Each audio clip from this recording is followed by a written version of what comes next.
शिरसगाव बंड येथे भव्य रक्तदान शिबिराचे आयोजन करण्यात आले। भारतीय जनता पार्टी आणि लाईफलाईन ब्लड बँक नागपूरच्या संयुक्त विद्यमाने हे शिबिर पार पडले। राज्यसभा खासदार डॉक्टर अनिल बोंडे यांच्या 365 दिवस रक्तदान या संकल्पनेतून आयोजित या शिबिराला मोठा प्रतिसाद मिळत आहे। पाहूया संपूर्ण रिपोर्ट। चांदूर बाजार तालुक्यातील शिरसगाव बंड येथे माजी सैनिक स्वर्गीय दिलीपराव सावरकर आणि स्वर्गीय हरिभाऊ नाणेकर यांच्या स्मृतिप्रित्यर्थ भव्य रक्तदान शिबिराचे आयोजन करण्यात आले होते। या शिबिराचे उद्घाटन फोटोपूजन व दीपप्रज्वलन करून करण्यात आले।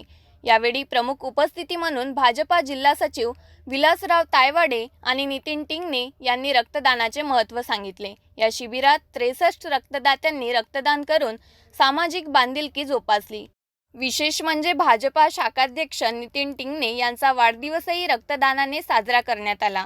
यावेळी कार्यक्रमाला महाराष्ट्र बियाणे महामंडळाचे अध्यक्ष प्रमोदराव कोरडे, आशिष कोरडे, माजी नगरसेवक गोपाल तिरमारे, सुखदेवराव पवार, संजू तेलकर, गजू पारिशे, गजानन कडू, वैभव घाटोळ, विकी राठी, अभिजित तायडे, नयन जावरकर यासह अनेक मान्यवर उपस्थित होते।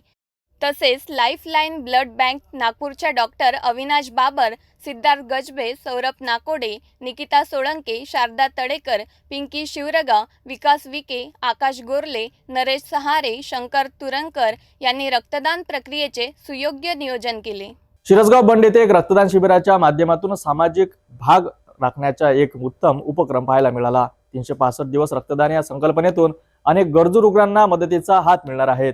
अशाच महत्त्वाच्या घडामोडींसाठी पाहत रहा सिटी न्यूज।